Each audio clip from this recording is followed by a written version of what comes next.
আসসালামু আলাইকুম প্রিয় দর্শক, অন্য মঞ্চের আলাপচারিতায় আপনাদের সকলকে আমন্ত্রণ জানাচ্ছি। গত বেশ কিছুদিন ধরে একাধিক ভিডিওতে আমি বলে এসেছি, বাংলাদেশ নিয়ে ভারত আমেরিকার একটি সমঝোতা হয়ে গিয়েছে।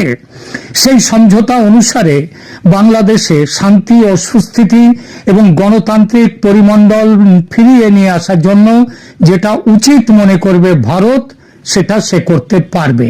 এটাই ছিল সমঝোতা। তবে এটাও ঠিক করেছিল দুই পক্ষ, ভারত ও আমেরিকা, যে হিংসার মাধ্যমে বা যুদ্ধ বিগ্রহ না করে শান্তির পথে সমস্যা সমাধানের চেষ্টা করবে ভারত। সেটা একান্তই সম্ভব না হলে তখন বল প্রয়োগের পথে যেতে পারে। আর বল প্রয়োগ মানে যে কি, সেটা তো আচ্ছা পরে বলছি। সেটা ভারত আমেরিকার এই সমঝোতার পরবর্তী অধ্যায় বিএনপি নেতা তারেক রহমানের সঙ্গে ভারতের সরাসরি আলোচনা, যার ফলশ্রুতিতে তারেক দেশে ফিরতে পেরেছেন। 2 মাস আগেও দেশে ফিরলে বিমানবন্দরেই যার গ্রেপ্তার হওয়ার আশঙ্কা ছিল এবং বাংলাদেশের পত্রপত্রিকাগুলো যেগুলো যে সম্ভাবনা বা আশঙ্কার কথা ফলাও করে বলেছিল, সেটা মানে বিমানবন্দরেই তার গ্রেপ্তার হওয়ার আশঙ্কা। সেনাবাহিনীর সঙ্গে অতীতের খারাপ সম্পর্কের কারণে ভয় ছিল সেনার তরফ থেকেও। আর জামাতের বিরোধিতা তো ছিলই।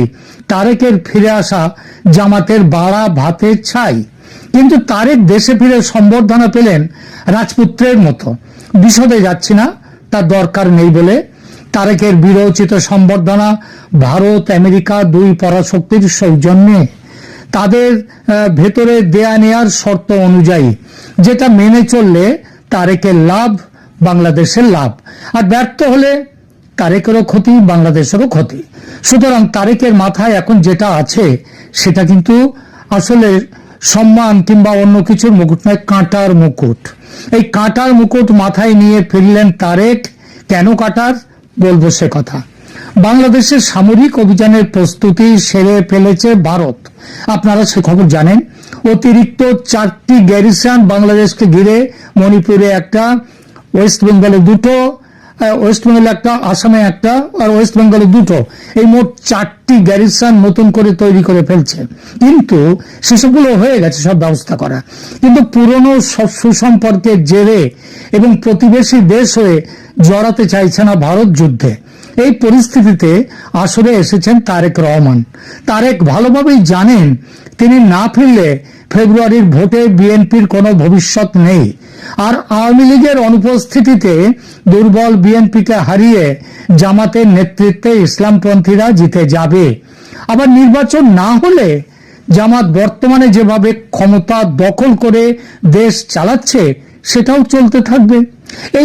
এটাকে বলে যেন ক্যাশ 22 সিচুয়েশন। কোন দিকে যাবে, নির্বাচন চাই আবার নির্বাচন চাই না। এই ক্যাশ 22 সিচুয়েশনে বিএনপির ওপর বা তারেক রহমানের উপর বাজি ধরেছে ভারত। আর তারেকও বুঝেছে এবারের এই সুযোগ ধরতে না পারলে এ জন্মে তার আর দেশে ফেরার সম্ভাবনা নেই। বিএনপির ভবিষ্যৎ অন্ধকার। সুতরাং আমেরিকার পরোক্ষ সমর্থন আর ভারতের প্রত্যক্ষ সম্মতি ও ব্যবস্থাপনায় দেশে ফিরেছেন তারেক। সেনাবাহিনী চুপচাপ আছে বটে, তবে তাদের একটা বড় অংশ আলটিমেটলি তারেকের সঙ্গে থাকবে। ভারত ও আমেরিকার যৌথ নির্দেশ। জামাত এনসিপি যে জালিয়াতি করে নির্বাচনের ফল নিজেদের পক্ষে আনবে ভেবেছে, যদি ভোট হয় সেটা আর হবে না। একটা প্রশ্ন তো থাকে, মোহাম্মদ ইউনূসের ভূমিকা কি হবে?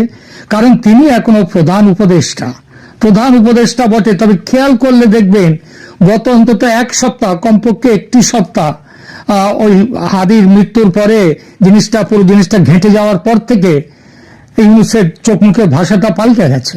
এটা একটু খেয়াল করলে দেখবেন এখন যেন তিনি 20 দাঁত ভেঙে দেয়া কেউটে সাপ। তিনি চলে যেতে পারলে এখন বাঁচেন। আমেরিকা তো বটেই, ভারতের কাছেও তিনি আবেদন করছেন নিষ্কৃতি দেওয়ার জন্য। ভারত রাজি নয় এবং আমেরিকাকেও বলেছে রাজি না হতে। এতদিন যেসব ছবল দিয়েছেন ইউনূস ভারতকে, যেভাবে মেরেছেন তার নিজের দেশের মানুষকে, মানে যেভাবে দেশটাকে একেবারে ধ্বংসের পথে নিয়ে গেছেন, তার হিসেব না মিটিয়ে ছাড়া যায় তাকে? এটা মোটামুটি স্পষ্ট এখন যে ভারতের সঙ্গে সমঝোতা করে দেশে ফিরেছেন তারেক। কোথাও কোনো গোলমাল হয়নি বটে, তবে সেটা এখনো পর্যন্ত হয়নি, যে কোনো মুহূর্তে তার প্রাণ নাশের চেষ্টা হতেই পারে। বেনজির ভুট্টোকে কিভাবে মারা হয়েছিল মনে আছে তো, নির্বাচনী মিটিংয়ে? সেখানে তারেককে যে মারা হবে না, অন্তত একেবারে নির্বাচনের দিন, শেষ দিন পর্যন্ত কিন্তু এটার সম্ভাবনা আছে। এই চেষ্টায় সেনাবাহিনীর একটা অংশ আছে, তার প্রাণ নাশের চেষ্টা করতেই পারে। যারা তীব্র জামাত অনুরাগী তারা, ভারত ঝুঁকি নিতে চায়নি। তাই একটা সূত্র খবর দিচ্ছে, সত্যি কিনা জানি না, তবে সে তো একেবারে খুব স্পষ্ট করে খবরটা দিচ্ছে যে তারেকের ঢাকায় আসার এক সপ্তাহ আগেই দিল্লি থেকে একদল গোয়েন্দা ঢাকায় এসেছেন। তারা ডিজিএফআই এর সঙ্গে বসে তারেকের জন্য একটা নিরাপত্তা বেষ্টনী তৈরির কাজ চূড়ান্ত করেছে। এরা ছাড়াও ভারতের সর্বোচ্চ পর্যায়ের নেতা মন্ত্রীদের নিরাপত্তার দায়িত্বে থাকে যে এসপিজি বা স্পেশাল প্রোটেকশন গ্রুপ, তাদেরও 4 সদস্যের একটা টিম রয়েছে তারেক রহমানকে ঘিরে। এই 4 জনের 2 জন পশ্চিমবঙ্গের বাঙালি যুবক, একজন পাঞ্জাবের, আর একজন নাকি দক্ষিণ ভারতের মুসলিম যুবক। এরা সবাই বাংলায় কথাবার্তা সব খুব ভালো বলতে পারেন। ভারত জানে গুপ্ত ঘাতক যে কোনো মুহূর্তে তারেকের প্রাণ নাশের চেষ্টা করবে, তাই কোনো ঝুঁকি নিতে চায়নি। ঝুঁকিটা ভারত নিতে চায়নি, কারণ তারেকের বেঁচে থাকার উপর নির্ভর করছে আগামীর বাংলাদেশ কিভাবে যাবে।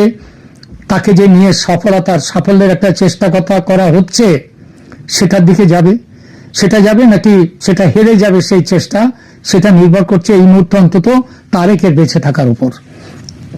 তো যেভাবে বাংলাদেশকে বাঁচানোর যে প্ল্যানের মধ্যে নিয়ে আসা হয়েছে, তারেককে নিয়ে এসছে ভারত আমেরিকা যৌথভাবে, তবে প্রত্যক্ষত এবং মূলত ভারত সেটা কথাবার্তা চালিয়েছে। সেখান থেকে বাংলাদেশ থেকে তাদের সেই এগুলো হলো 1 নম্বর, বাংলাদেশ থেকে বর্তমানের পরোক্ষ যে জামাতি শাসন চলছে ইউনূসের মাধ্যমে, সেই শাসনের অবসান ঘটানো, ভবিষ্যতে যাতে জামাতির শাসন না হতে পারে সেটা দেখা। এরপর দেশে গণতন্ত্র ফিরিয়ে আনা, যার অর্থ যত দ্রুত সম্ভব আওয়ামী লীগের উপর থেকে নিষেধাজ্ঞা প্রত্যাহার করা, শেখ হাসিনার দেশে ফেরা নিশ্চিত করা, আদালতের দেয়া দীর্ঘ মেয়াদের কারাবাসের আদেশ প্রত্যাহার করে তারেক রহমানকে যদি দেশে ফিরিয়ে নেওয়া যায়, এমনকি মৃত্যুদণ্ড পাওয়া সন্ত্রাসবাদীদেরও যদি মুক্তি দেওয়া যায়, তাহলে শেখ হাসিনাকেও মুক্তি দেওয়া যাবে। ধর্মীয় সংখ্যালঘুদের জীবন, সম্পত্তি ও সম্মান সুনিশ্চিত করবে, সেটাও একটা এই প্ল্যানের অংশ। আরো আছে পাকিস্তানপন্থীরা যাতে প্রশাসনকে দখল না করতে পারে সেটা নিশ্চিত করা। এক কথায় বাংলাদেশকে নিজের সত্যিকারের প্রতিবেশী হিসেবে পেতে চায় ভারত। এটা কোনো প্রভুত্ববাদী নয়, কিংবা একজন প্রভু আর একজন চাকর, তা নয়। এটা হচ্ছে সব প্রতিবেশী হিসেবে সুখে দুঃখে একসাথে ভালোভাবে বেঁচে থাকা, যেটা ছিল শেখ হাসিনার আমলে। এই দায়িত্ব নিয়ে ফিরেছেন তারেক রহমান। তিনি সফল হলে লাভ শুধু তার নিজের নয়, বাংলাদেশের।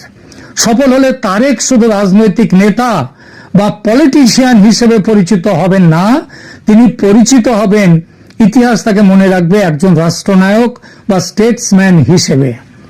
ইউনূসের অন্ধকার শাসন থেকে দেশকে আলোয় ফিরিয়ে আনার নায়ক হিসেবে। কারণ 54 বছরের ইতিহাসে বাংলাদেশে কেয়ারটেকার সরকার এসছে, নানা রকম সরকার এসছে, কিন্তু আজকের দিনে ইউনূসের আমলে যেভাবে অন্ধকারে নিয়ে যাওয়া হয়েছে বাংলাদেশকে, সেটা আগে হয়নি কোনোদিন।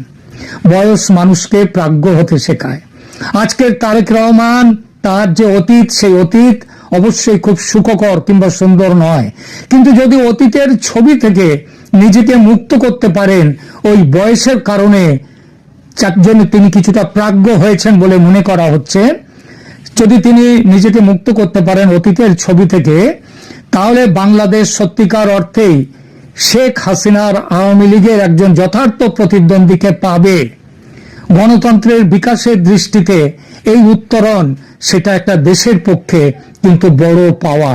আর তারেক যদি ব্যর্থ হন, তাহলে স্পষ্ট করে বলি, ভারত স্পষ্ট সিদ্ধান্ত নিয়েছে এমন কিছু করার যাতে ভবিষ্যতের কোন বাংলাদেশি শাসক শিলিগুড়ি করিডোর নিয়ে ভারতকে ব্ল্যাকমেল না করতে পারে, সমুদ্রপথ দিয়ে পাকিস্তানকে নিমন্ত্রণ করে নিয়ে এসে ভারতের শত্রুতা না করতে পারে।